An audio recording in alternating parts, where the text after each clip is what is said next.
네, 오늘 말씀 제목은 마음이 크게 기쁜 이유입니다. 예, 이렇게 잡은 것은 7절에 보니까요.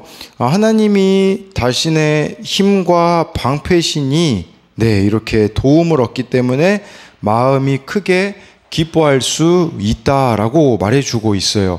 정말 이 시편 28편도 다윗의 시인데 기도가 시작될 때는 절망으로 시작됐어요. 그런데 기도가 마칠 때쯤에는 이렇게 기쁨으로 바뀌게 되거든요. 그래서 우리 또한 어떻게 이렇게 마음이 크게 기쁠 수 있을지 오늘 말씀을 통해서 같이 살펴보겠습니다. 첫 번째로요, 마음이 크게 기쁜 이유는 지성소가 있기 때문입니다. 1절 2절을 보면요, 여호와여 내가 주께 부르짖으오니 나의 반석이여 내게 귀를 막지 마소서. 주께서 내게 잠잠하시면 내가 무덤에 내려가는 자와 같을까 하나이다. 내가 주의 지성소를 향하여 나의 손을 들고 주께 부르짖을 때에 나의 간구하는 소리를 들으소서. 그래서 이 시편 28편을 어느 학자는 다윗의 아들 압살롬이 반역을 일으켰을 때 쓴 시라고 그렇게 합니다. 배경이야 정확히 알 수는 없지만 분명한 것은 좀 급박한 상황인 것은 틀림이 없습니다. 왜냐하면 너무 급박해서 다윗이 여호와여 내가 주께 부르짖으오니 라고 이렇게 말하고 있어요. 정말 다윗은 문제가 있을 때 하나님께 부르짖었습니다. 왜 하나님께 부르짖었겠습니까? 그 뒤에 나의 반석이여 라는 단어를 통해 알 수 있습니다. 반석이라는 것은요, 전적으로 의지할 수 있음을 나타내는 표현으로 견고함을 의미하는 거예요. 정말 다윗에게는 하나님이 정말 견고한 반석같이 의지할 수 있는 유일한 대상이었기 때문이라고 볼 수가 있습니다. 근데 상황이 너무 크면요, 우리가 그런 생각을 하게 되잖아요. 하나님이 응답하시지 않는 것 같다. 그게 다윗이 지금 느끼고 있는 마음이에요. 1절에 보니까 주께서 잠잠하시면, 여기 또 내게 귀를 막지 말아달라고 하고 주님이 이렇게 계속 침묵을 유지하시면 내가 무덤에 내려가는 자 같을까 하나이다 라는 말은 무슨 말이냐면, 하나님 잠잠하시고 응답해 주시지 않으면 저 죽을 것 같습니다 라고 이렇게 다윗이 고백하고 있는 것이죠. 그러면 하나님이 마치 외면하는 것 같은 상황과 환경이 커 보일 때가 있잖아요. 그럼에도 불구하고 우리에게 필요한 것은 뭐냐? 2절에 주의 지성소를 향하여 나의 손을 들고 주께 부르짖어야 된다라는 것이죠. 지성소가 무엇입니까? 지성소는요, 가장 이 성막에서도 우리가 알다시피 깊은 곳으로 하나님이 계신 곳이거든요. 그러니까 하나님의 임재가 가장 중심인 곳을 의미하는 것이에요. 이 지성소는 우리들에게는 무엇이냐? 하나님과 깊은 만남의 장소라고 볼 수가 있어요. 저와 여러분들 가운데 현실이 커 보이고 상황이 커 보이고 환경이 커 보이고 사람이 커 보여서 두렵고 무서울 때 해야 되는 것은 무엇이냐? 지성소, 하나님과의 깊은 만남의 장소로 나아가야 된다라는 것이겠죠. 우리도 점검해 봐야 되는 것은요, 나에게도 이러한 지성소가 있는가입니다. 즉 주님을 깊이 만나는 시간, 장소가 나에게 있느냐라는 것이겠죠. 우리들에게는 이 지성소가 두 가지죠. 바로 하나는 말씀 묵상이라고 볼 수 있어요. 그래서 이 묵상이란 단어가 영어로 메디테이션인데 약이라는 단어 메디신과 어근이 라틴어로 보면 같습니다. 무슨 말입니까? 약을 먹으면 약효가 몸에 퍼지듯이 저와 여러분들이 정말 말씀에 사로잡혀서 살아가고 있는가입니다. 큐티를 개인적인 것이라고 생각하시는 분들이 있는데요. 이 말씀 묵상 큐티는 개인적인 게 아닙니다. 큐티의 꽃은 적용이고 결론은 영혼 구원이기 때문에 정말 저와 여러분들이 말씀에 사로잡혀서 나아갈 때에 손과 발이 가는 적용을 하게 되고 그것은 반드시 구원으로 연결된다라는 것이에요. 이렇게 말씀 묵상을 통해 하나님을 깊이 만날 수 있기 때문에 이것이 우리에게는 지성소라고 볼 수 있어요. 그런데요, 이 말씀 묵상만 하면 안 됩니다. 내가 말씀 묵상만 하면요, 머리만 커져서 율법주의자가 될지도 모릅니다. 그래서 우리에게 필요한 두 번째 지성소의 의미는 바로 다윗이 고백하는 것과 마찬가지로 기도입니다. 여러분, 기도만 하면 신비주의자가 됩니다. 그렇기 때문에 매일매일 주시는 말씀을 붙잡고 기도하는 것이죠. 기도가 우리의 두 번째 지성소인데요. 마태복음 6장 6절에서 예수님은 이렇게 말씀하셨어요. 너는 기도할 때에 내 골방에 들어가 문을 닫고 은밀한 중에 계신 내 아버지께 기도하라. 은밀한 중에 보시는 내 아버지께서 갚으시리라. 네, 여기서 이 골방이란 단어는 정말 저와 여러분들이 구별된 장소를 뜻하기도 하겠지만 헬라어로 이 골방이란 단어는 타메이온, 즉 조제실이라는 의미가 있어요. 약국에 가면 이제 처방전을 건네면 약사가 조제실로 가듯이 보이지 않는 조제실에서 나를 낫게 해줄 약이 만들어듯이 바로 골방, 이 기도가 그렇다라는 것이에요. 정말 보이지 않는 은밀한 곳에서 저와 여러분들이 하나님께 나아가면요, 하나님이 우리를 고치십니다. 이건 제가 그냥 하는 말이 아니라 오늘 말씀에 이렇게 지성소로 다윗이 나아갔을 때 어떤 일이 벌어지는가, 3절부터 5절에 보면 나와 있습니다. 악인과 악을 행하는 자들과 함께 나를 끌어내지 마옵소서. 그들은 그 이웃에게 화평을 말하나 그들의 마음에는 악독이 있나이다. 그들이 하는 일과 그들의 행위가 악한 대로 갚으시며 그들의 손이 지은 대로 그들에게 갚아 그 마땅히 받을 것으로 그들에게 갚으소서. 그들은 여호와께서 행하신 일과 손으로 지으신 것을 생각하지 아니하므로 여호와께서 그들을 파괴하고 건설하지 아니하시리로다. 3, 4절은요, 다윗은 힘들게 하고 있는 악인들의 현실에 대해서 하나님께 기도하고 있어요. 쉽게 말하면요, 하나님, 악인들이 판치고 다니니까 오히려 하나님 편에 서 있는 의인들이 이렇게 악인들을 이상한 취급을 받고 있지 않습니까? 하나님이 이 악인들을 방관하시면 의로운 자들은 죽은 자들과 다름이 없습니다 라고 말하고 있고요. 4절에서는요, 정말 악인들에게 그 마땅히 받아야 할 벌을 내려달라라고 다윗이 말하고 있는 것이에요. 어찌 보면 4절은 다윗이 그 대적들을 향해서 저주를 쏟아놓는 기도라고 볼 수가 있는 거죠. 근데 우리에게요, 중요한 게 있어요. 뭐냐면 이 억울함, 이 힘듦을 누구에게 우리는 쏟아내고 있는가인 거예요. 우리는 주로 사람들에게 쏟아낼 때가 있잖아요. 그런데 다윗은 하나님께 쏟아냈다라는 거죠. 저와 여러분들이 만약에 사람들에게 이런 것들을 쏟아내면 어떻게 될까요? 이것은 뒷담이 될 수도 있겠고요. 나도 병들고 결국은 다른 이도 병들게 만든다는 사실이에요. 그러나 하나님께 쏟아낸다면 생각이 바뀌게 되는 거죠. 다윗이 이렇게 기도하다가 생각이 바뀐 게 5절이라고 볼 수가 있어요. 처음에는 자기 내면에 막 잠재해 있는 분노, 억울함을 대적을 향한 저주로 하나님께 쏟아냈는데 이 과정에서 다윗이 하나님 앞에서 자기의 내면을 들여다보게 된 거예요. 그래서 5절에서요, 깨닫게 된 게 뭐냐? 다윗은 자신과 대적들 사이의 문제가 아니라 그들이 하나님 앞에서 어떤 문제가 있는지를 깨닫게 되는 거예요. 그러니까 왜 하나님 심판 안 하십니까? 이거였거든요, 3, 4절의 기도가. 근데 5절에서 다윗이 깨달은 거예요. 아, 그들이 이미 하나님의 심판 가운데 있구나, 이미 심판받은 삶이구나라는 것을 깨달은 게 바로 5절의 고백이라고 볼 수가 있는 것이에요. 이것이 지성소로 나아가는 자의 특징이라고 할 수 있어요. 어떤 특징이 있습니까? 그것은 뭐냐면 내 생각, 고정관념, 편견이 깨지는 거예요. 기도를 깊이 하고 말씀 묵상을 깊이 하는데 내 생각이 안 깨진다. 그것은 잘못된 말씀 묵상과 기도라고 볼 수가 있어요. 정말 저와 여러분들 하나님을 깊이 만난다면 이처럼 내가 바뀌는 은혜가 임해야 된다라고 할 수가 있는 것이죠. 그래서 이것에 대한 적용도요, 매일 하나님을 깊이 만나는 지성소, 우리에게는 말씀 묵상과 기도가 있습니까? 오늘 내가 손을 주께 부르짖어 간구해야 할 문제는 무엇입니까? 하나님께 부르짖으며 나아갔을 때 바뀌게 된 생각이나 깨지게 된 고정관념 또는 편견이 있습니까? 가장 큰 기도 응답은 바로 내가 바뀌는 것이다 라는 것이겠죠.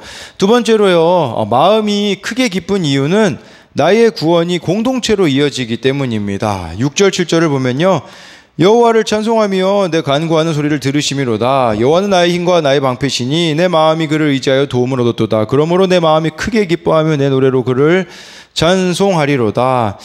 어떻게 보면요, 아직 직접적으로 하나님이 어떻게 개입하셨는지는 몰라요. 그런데 눈에 보이는 실질적인 변화는 없겠지만 다윗의 기도의 내용이 달라진 거예요. 다르게 말하자면 다윗은 하나님 앞에 기도하면서 돌아보게 된 자신의 적나라한 모습, 그 가운데 내 생각을 초월하는 하나님의 생각을 깨닫게 되었다라고 볼 수가 있는 것이겠죠. 하나님의 응답을 받은 거겠죠. 응답이라는 것이 꼭 상황이나 환경이 바뀐 게 아니라 자신이 바뀌는 응답을 받게 된 것이겠죠. 그러면서 7절에 여호와는 나의 힘과 방패라고 고백하며 내 마음이 하나님을 의지하여 도움을 얻었다라고 이렇게 고백하고 있어요. 이 개인 한 사람이 기도를 통해서 살아났다라고 볼 수가 있는 거죠. 다윗 한 사람이 하나님 앞에서 살아나니 어떤 일이 벌어지게 되어지냐? 이 개인이 살아난 경험, 즉 구원 경험은 공동체로 이어지게 되어져요. 그게 8, 9절에 보면 나오거든요.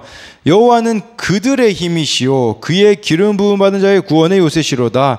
주의 백성을 구원하시며 주의 산업에 복을 주시며 또 그들의 목자가 되시어 영원토록 그들을 인도하소서라고 말씀해 주고 있어요. 자신과 같은 어려움 당하고 있는 자들에게 하나님은 힘이 되어 주실 것이다 라고 지금 말하고 있는 것이에요.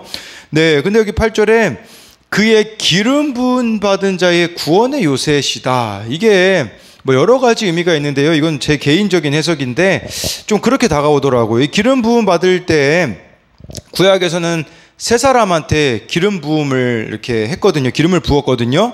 왕과 제사장과 선지자에게 기름을 부었는데 다윗은 왕에게 기름 부음을, 왕이기 때문에 기름 부음을 받았겠죠. 저는 이게 그 사울의 경험하고 좀 연결된다고 보게 되어지더라고요. 뭐냐? 다윗이 사울에게 쫓길 때 있잖아요. 2번 죽일 수 있었거든요. 왜 안 죽였냐? 한 가지 이유 때문이었어요. 하나님이 기름 부음 받은 자기 때문에 내가 죽일 수 없다였거든요. 그래서 사울을 안 죽였잖아요. 그러다 보니까 다윗 안에 확신이 있는 거예요. 무슨 확신이 있냐? 만약에 이 시가 압살롬이 반역을 일으켜서 쫓겨다닐 때 쓴 시라면요, 이런 확신이겠죠. 기름 부음 받은 자는 하나님이 책임지신다가 아니겠습니까? 다윗의 입장에서는요. 하나님이 자신에게 기름을 부으셨기 때문에 나를 반드시 9절 말씀처럼 하나님이 목자가 되셔서 나를 인도하실 거라는 믿음이 있었던 것이죠. 그러면서 9절에는 이제는 공동체를 향하여서 이렇게 나아가는 모습이 있는데요. 이 기름 부음이요, 우리들에게는 어떤 의미가 있겠습니까? 본문 해설에서는요, 이 기름 부음 받은 것을 나를 왕 같은 제사장으로 세우신 것으로 말하고 있어요. 즉 쉽게 말하자면요, 저와 여러분들이 기름 부음 받은 자리가 있어요. 즉 하나님이 세우신 자리가 각자가 다 있다라는 것이겠죠. 사명의 자리라고 보시면 돼요. 이 기름 부음 받았다라는 것은요. 어제 어느 목사님이 간증 프로그램에서 나와서 하는 이야기를 들었는데 거기 이런 내용을 이야기하시더라고요. 이분에게 되게 큰 은혜가 되었던 그 책의 글귀가, 하나님이 누군가를 부르신다는 것은 그럴 만한 능력이 있어서가 아니라 그럴 만한 능력을 주시겠다는 것이다 라고 이렇게 말하더라고요. 우리가 하나님이 우리를 부르신다라는 것은 능력이, 그럴 만한 능력이 있어서 부르시는 게 아니라 그럴 만한 능력을 우리들에게 주시겠다라는 거죠. 저와 여러분들이 기름 부음 받은 자리가 있어요. 그 사명의 자리는요, 내가 뭐가 능력이 되기 때문에 주어진 자리가 아니라 하나님의 능력으로 감당해 가야 된다라는 것이겠죠. 나의 능력으로 감당하려고 하면요, 사명의 자리로 보이지 않고요, 사망의 자리로 보이게 될 거예요. 그렇기 때문에 나의 능력으로는 감당할 수 없음을, 성령의 도우심이 우리들에게 필요하다라는 거겠죠. 저와 여러분들이 각자의 자리에서 왕 같은 제사장으로 살아내면요, 9절 말씀처럼 공동체로 이어지게 되어져요. 그러니까 다윗이 쉽게 말하면 9절은 이런 얘기예요. 하나님이 저를 돌봐주시는 것처럼 이스라엘 백성들도 돌봐주십시오. 이렇게 개인의 그 구원이 공동체의 구원으로 이어지게 되는 거, 확대되는 것을 보게 되는 거죠.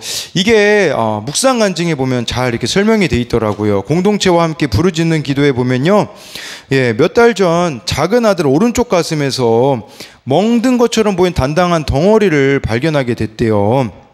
검사 결과 융기성 섬유육종이었는데 병원에서는 간단한 수술로 덩어리만 잘 제거한다면 된다면서 안심시켰대요. 그런데 이분은 불안하신 거예요. 왜냐?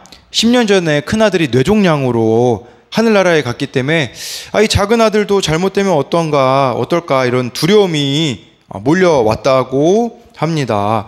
그런데 1차 수술 후 의사로부터 재발과 전이가 염려되니 방사선 치료나 항암 치료해야 된다는 말을 듣자 또다시 마음이 요동쳤다고 해요. 둘째에게까지 질병의 고통을 주신 하나님이 원망스러웠는데 공동체에서 이런 연약함과 믿음 없음을 나누니 지체들의 진심 어린 기도와 권면으로 자신의 마음을 잡아주고 정말 아들도 방사선 치료나 항암 치료 없이 건강을 회복할 수 있었다라고 해요. 이 아들의 고난이 있었던 거잖아요. 근데 그게 어떻게 공동체로 이어지냐? 이런 내용이 나오더라고요. 가지고 와봤는데 요즘 저는 아들의 질병 고난을 통과하면서 지체들의 아픔이 나의 아픔처럼 느껴집니다. 그래서 그들의 힘든 이야기를 들을 때면 체휼이 되어 눈물이 납니다. 다른 사람 이야기에 공감하며 눈물 흘린 적이 별로 없는 제게는 참 신기한 일입니다. 지체들의 구원을 위해 부르짖어 기도하라고 주님이 주신 마음인 것 같습니다. 라고 이렇게 나와 있더라고요. 개인의 이 살아난 경험이 결국은 공동체로 이어지지 않습니까? 정말 다른 사람의 이야기 들을 때 왜 그렇게 눈물이 없는 이분이 그렇게 눈물이 나고 체휼이 되겠습니까? 그것은 바로 개인이 경험한 그 아픔이 또 이제 구원의 사건이 되어지고 그것이 결국은 다른 지체들을 돌아보게 되는 마음으로 바뀌었기 때문이라는 것이에요. 그러니까 우리에게도 좀 이런 마음이 있었으면 좋겠어요.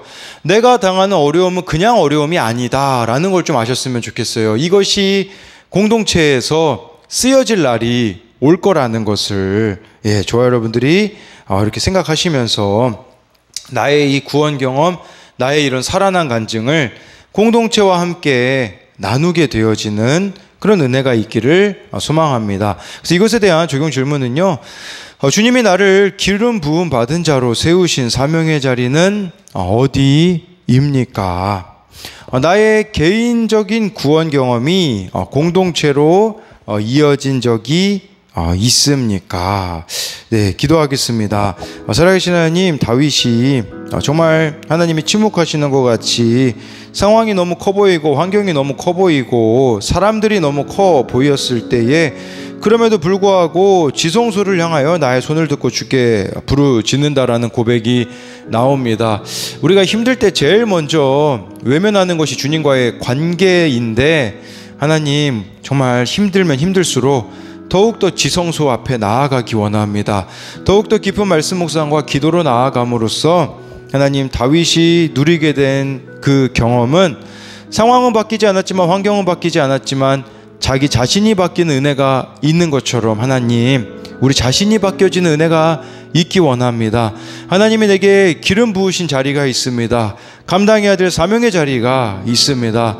그것을 나의 힘과 노력과 의지로 감당하기에는 너무 버겁습니다. 그렇기에 정말 성령의 도우심을 구하며 나아갈 때에 그 자리가 사망의 자리로 보이는 것이 아니라 사명의 자리로 보이게 하시고 또 그 가운데 하나님께서 우리들에게 베풀어 주시는 은혜와 구원이 공동체로 이어짐으로써 하나님 우리와 동일한 고통 가운데 있는 자들을 위로하고 체휼하는데 우리의 이런 경험들이 쓰여질 수 있도록 도와주옵시고 때로는 너무 이해되어지지 않는 고난들이 주어질 수 있습니다. 그러나 이 고난은 정말 끝이 있다는 거 터널이라는 것을 기억하며 묵묵히 하나님 앞에서 잘 감당하며 나아갈 때에 하나님 우리들에게 감당할 수 있는 힘도 주옵시고 은혜를 베풀어 주실 것을 믿으며 살아계신 예수님 이름으로 기도드립니다. 아멘.